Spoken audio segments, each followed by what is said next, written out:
Students, अब एक important point की ओर बात कर लेते हैं। नंबर ऑफ फंक्शन है ना, from set A to set B. Suppose मेरे पास एक सेट ए है, एक सेट बी है ना, ये सेट गिवन है, तो इसमें एलिमेंट्स भी गिवन होंगे। मैं मान लेता हूँ elements x1 x2 dot dot dot dot M पहले आता है, एम फॉर मंकी, तो एक्स एम ले लिया, ठीक है। और यहाँ पर एलिमेंट ले लिए मैंने y1 y2 y3 dot dot dot dot suppose yn है। तो मैं ये कह सकता हूँ कि सेट ए में नंबर ऑफ एलिमेंट्स कितने हैं, m है, और सेट बी में नंबर ऑफ एलिमेंट्स कितने हैं, n है, ठीक है भाई। अब टोटल नंबर ऑफ फंक्शंस की बात कर रहे हैं, इंपॉर्टेंट बात समझना भाई, और इस फॉर्मूले को आज के बाद याद रखना है। Total number of functions, total number of function from set A to set B.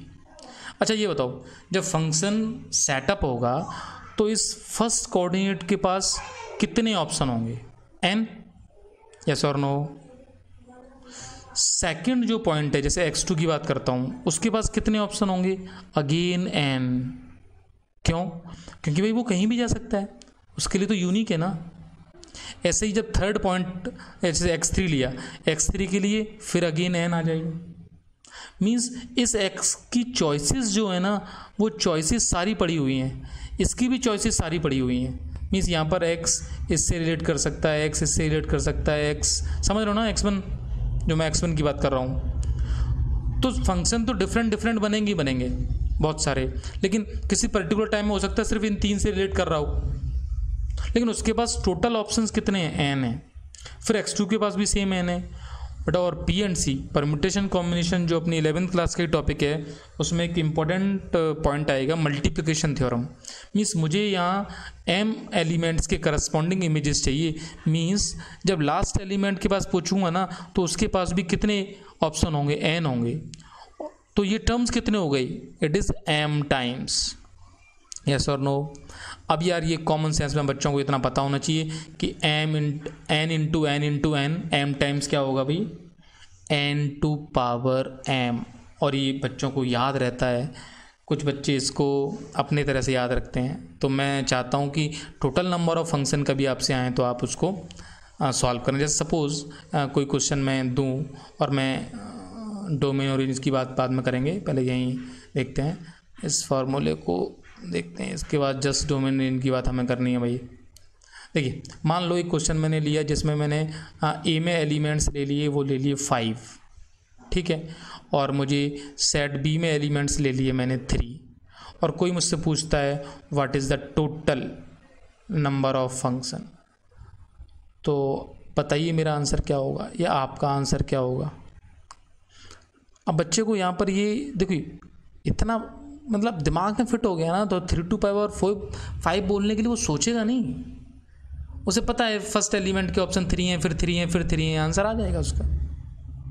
Got it, ठीक है। अब जो कॉन्सेप्ट अभी आ रहा था निकल के, डोमेन एंड रेंज, उस कॉन्सेप्ट की तरफ हम लोग चलते हैं, इसको समझेंगे। ये हेडिंग मैंने डाल रखी थी पहले से ही, क्योंकि हेडिंग स्पेलिंग सही है, सब कुछ सही है, ठीक है।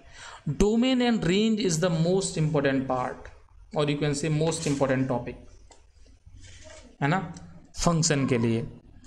बहुत सारे क्वेश्चंस बेटा डोमेन पे लोग पूछेंगे, तो हम लोग आज इस कॉन्सेप्ट को डीपली समझेंगे। What is the meaning of domain and range and codomain. तो देखिए कोई फंक्शन डिफाइन होगा, सेट ए से सेट बी में होगा, तो एक बात तो पहले गांठ बांध लो कि ये भाई साहब जो हैं वो पूरे के पूरे रिलेशन से इनका नाम कोडोमेन रहा है, ये कोडोमेन ही रहेंगे, ये बदलेंगे नहीं अपने आप को। तो कोडोमेन की टेंशन तो हमें है ही नहीं, कोडोमेन की स्पेशली, ठीक है। अब डोमेन की टेंशन फंक्शन में तो बिल्कुल नहीं है। देखो जब रिलेशन पढ़ा था ना बेटा, तो रिलेशन पता होना चाहिए था। यहाँ पर तो रिलेशन मतलब फंक्शन मुझे पता भी ना हो, तब भी मैं आँख बंद करके कह दूंगा भाई साहब ये जो है ना, दैट इज़ द डोमेन। क्यों, ऐसा क्यों? Because each and every element of set A have a unique image in set B. अब दिक्कत और दिक्कत सिर्फ और सिर्फ रेंज में, क्योंकि भाई साहब ये तो फंक्शन दिया जाएगा तभी बता पाएंगे हम। बात समझ में आई? ये देखो इंपॉर्टेंट बात है। यानी जैसे ही मान लो किसी व्यक्ति ने एक फंक्शन डिफाइन किया, उसने कहा कि भाई साहब देखो ये जो फंक्शन है, अरे तुम क्यों चेंज हो रहे हो, वही रहो बेटा। मान लो एक फंक्शन डिफाइन किया सेट ए से सेट बी में, और फंक्शन कुछ ऐसा हो गया। तो उसने जैसे यहाँ कुछ लिखा ना कि 1 2 3 4, इतना जो लिखता जा रहा है ना बेचारा, वो डोमेन काउंट होता जा रहा है यदि फंक्शन डिफाइन है। अब मान लो यहाँ कुछ लिखना स्टार्ट किया उसने, और सपोज उसने यहाँ पे भी 1 2 3 4 5 6 7 8 और 8 फुल स्टॉप है। तो यहाँ जब 8 फुल स्टॉप लगा दिया तो अपना कोडोमेन फिक्स हो गया। ये बात फिक्स हो गई कि भाई साहब आपने लगाया फुल स्टॉप तो कोडोमेन हो गया 1 to 8, ये कोडोमेन हो गया फिक्स।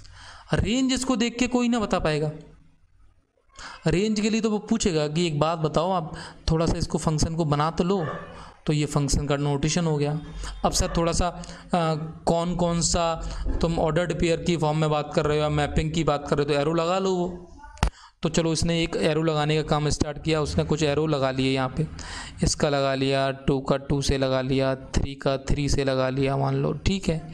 चलो 4 का भी 4 से लगा लिया, और 5 का भी 5 से लगा लिया, इतना लगा लिया। उसने इतने लगाए ना, उतने लगाते ही मैंने कहा कि बस इतना आपने यदि कर लिया ना तो एक काम तो फिक्स कर सकता हूँ मैं। क्या? कि मैं आपको डोमेन बता सकता हूँ, सॉरी डोमेन तो बताई थी, आपको मैं रेंज बता सकता हूँ। रेंज जो है ना, ये देखो, ये जो सेट के अंदर एक अपन सर्कल बना रहे हैं ना, this is the range. Means ये पूरा क्या है, को डोमेन। पेन ज़्यादा मोटा हो गया, चलेगा। ये क्या है, पूरा डोमेन। बात भी मोटी है भाई साहब, दिमाग में फिट करोगे तुम लोग। डोमेन कौन? Set A. ये कौन? Set B. ये जो बना दिया हमने अंदर circle, this is the range. अब जिस बच्चे ने ये फिगर ही दिमाग में फिट कर लिया ना कि फंक्शन था, सर ने फंक्शन ए से बी में बनाया था, उसका डायग्राम बनाया था और हमें बताया था कॉन्सेप्ट डोमेन और रेंज का। फिर मैं इसकी कहानी भी सुनाऊंगा, लेकिन कहानी सुनाने से पहले बेसिक की डेफिनेशन समझ में आनी चाहिए, ठीक है। अब ऑनलाइन कहानी तो कितनी सुन पाओगे, कोशिश करेंगे, फंक्शन वाली तो सुनाई देंगे, ठीक है। तो स्टूडेंट्स, हम लोगों ने डोमेन और कोडोमेन और रेंज के कॉन्सेप्ट को यहाँ पे एरो डायग्राम मेथड से स्टडी कर लिया, ठीक है। अब मान लो इसी को थोड़ा सा हम लोग इनलिस्ट कर लेते हैं, राइट डाउन कर लेते हैं। तो मैं कह रहा हूँ let f such that A to B it is define a function, ठीक है। तो इतना डिफाइन करते ही मैं क्या कहूँगा, ए इज़ द डोमेन। इसको बोलने से पहले अब हम लोगों को कुछ भी नहीं सोचना है, और हम बी को क्या नाम देंगे भाई, कोडोमेन। ये वाली बात अभी हमने समझ ली थी। अब मैं सेट की डेफिनेशन के फॉर्म से आपसे कहूँ कि भाई रेंज क्या होगी, तो आप क्या कहोगे, रेंज को आप एफ ए से डिनोट कर सकते हो, means the value of function at A, yes और नो। इसी को मैं क्या लिखूँगा, रेंज ऑफ एफ। तो ये तो हम लोगों ने यहाँ लिख ही लिया था ऊपर डायग्राम में। और इसको कैसे लिख सकते हैं, इसको लिख सकते हैं हम लोग एफ एक्स, वो भी मैंने आपको बताया था, याद करो, such that x belongs to A. तो आज के बाद हम कभी भी एफ एक्स से मिलें, एक्स के करस्पॉन्डिंग एफ एक्स से मिलें, तो हम क्या बोलेंगे, ये रेंज का पार्ट है। अच्छा, इस डायग्राम से ये भी क्लियर था कि कोडोमेन और रेंज में यदि कोई रिलेशन पूछे तो रेंज जो है is the subset of codomain. तो इसके लिए भी किसी को बताने की ज़रूरत नहीं है भाई, है ना। हम देखेंगे कभी कभी जो रेंज है वो कोडोमेन के इक्वल हो सकती है, लेकिन generally range is the subset of codomain. इस सेटअप को फॉलो अप किया जाएगा, ठीक है। चलिए यहाँ पर एक क्वेश्चन की स्टडी कर लेते हैं जिसमें आपको बताना है अब मान लो सेट ए आपको गिवन है और सेट ए में एलिमेंट्स हैं -2, -1, 0, 1 एंड 2। सेट बी गिवन है और सेट बी के एलिमेंट्स 0, 1, 2, 3, 4, 5 एंड 6। ठीक है। और फंक्शन एज अ रूल जो मैंने सिखाया था आपको, डिस्क्रिप्शन ऑफ अ फंक्शन, वो फंक्शन ये गिवन है। अब क्वेश्चन आपसे इसमें कुछ भी पूछ सकता है डोमेन बताओ, पूछ सकता है इसकी कोडोमेन बताओ, इसकी रेंज बताओ। Got it. अब सारी बातें आपको समझ में आ रही होंगी। पूछ सकता है आप इसकी प्री इमेज बताओ, ये बताओ इसकी एफ इमेज क्या है। बात समझ में आ रही है? चलिए, तो जैसे मैं कहूँ कि अभी आपसे इसकी डोमेन बताओ, तो हमको सोचना ही नहीं है। डोमेन के क्वेश्चन का आंसर तो वो पूछे ना पूछे अपने पास पता है अपन को ए है।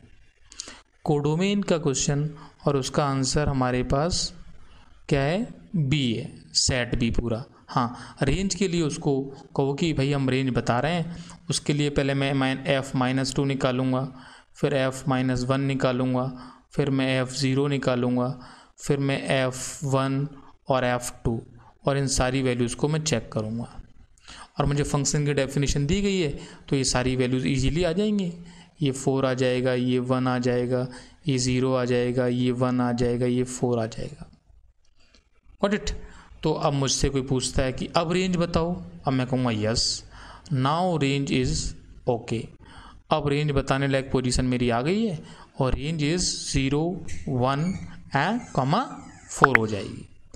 तो डोमेन क्लियर है, रेंज क्लियर है, ये सब कुछ क्लियर है। ओके, ये क्वेश्चन समझ में आ गया होगा। तो बेसिकली फंक्शन की डेफिनेशन हमें समझ में आ गई, उसकी डोमेन समझ में आ गई, रेंज समझ में आ गई। तो इसको अपने दिमाग में रखना है, क्योंकि मैं फिर कहूँ एक बार, कैलकुलस का ये बिल्डिंग ब्लॉक है, याद रखना। ठीक है भाई।